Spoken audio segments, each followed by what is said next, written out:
Bonjour à tous, bonjour à toutes. C'est un grand plaisir, c'est une grande fierté, au nom de la faculté de médecine maïeutique, sciences de la santé de Strasbourg et de l'Université de Strasbourg, de pouvoir vous accueillir dans ce palais pour le 41e congrès de Collège national des généralistes enseignants. Alors, tout d'abord, je voudrais remercier les organisateurs pour cette invitation et bien sûr, lorsque je l'ai reçue, j'ai immédiatement été lire le programme de ce congrès et je l'ai lu avec les yeux de ce que je suis, un spécialiste, et pire que cela, un spécialiste d'organes. Et en fait, cela m'a révélé effectivement bien tout ce qui est important dans votre métier. Et ce que j'y ai lu notamment, c'est, de façon attendue, me direz-vous, c'est la grande diversité des thématiques qui sont abordées, c'est les liens avec les enjeux sociétaux actuels, les aspects sociaux, environnementaux, c'est l'implication de la médecine générale dans la prévention et le dépistage, là où on sait que les spécialistes n'ont pas encore bien avancé. C'est aussi effectivement tous ces domaines où l'éclectisme de la médecine générale est très important. Autre élément qui est particulièrement peu banal, c'est que ce congrès est un congrès dédié à la clinique, dédié à l'enseignement et dédié à la recherche. Or, effectivement, habituellement, les congrès de médecine, ce sont plutôt des congrès qui sont dédiés essentiellement à l'activité clinique.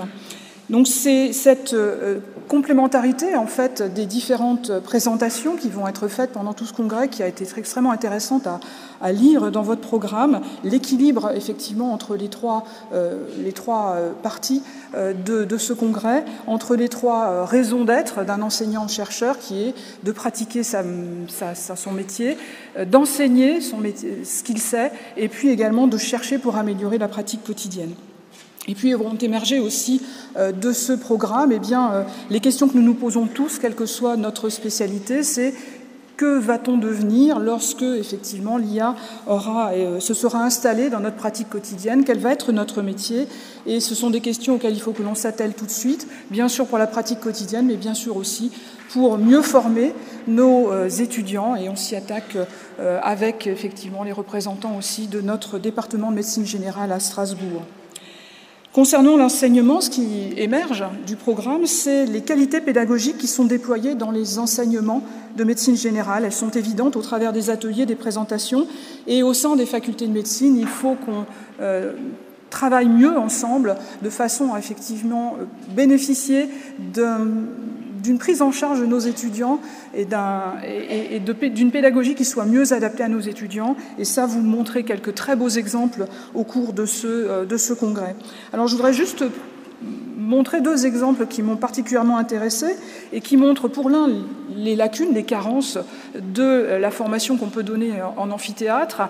C'est par exemple la présentation sur les prescriptions des tests biologiques. C'est un atelier sur les prescriptions des tests biologiques où effectivement les étudiants pointent du doigt le fait que prescrire un test biologique et l'interpréter, ce n'est pas si bien enseigné que ça.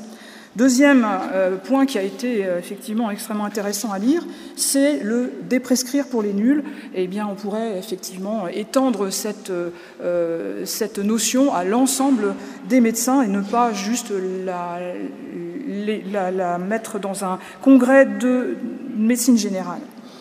Enfin, à la lumière de ce qui est proposé dans ce congrès de médecine générale, il est intéressant de reprendre l'évolution de la formation en médecine de ces dernières années. Alors, si on revient en 1982, les CES sont remplacés par les diplômes d'études spécialisées. Ça, c'était en 1982. Le DES de médecine générale n'émergera qu'en 2004 et les premiers enseignants-chercheurs seront nommés en 2007-2008. Et puis arrive en 2017 la R3C, la réforme du troisième cycle qui est votée et qui va se traduire pour les étudiants par la nécessité de choisir leur spécialité extrêmement tôt dans leur cursus. Et j'ai envie de dire de choisir une hyper-spécialité parce que 44 spécialités sont proposées, ce qui est énorme.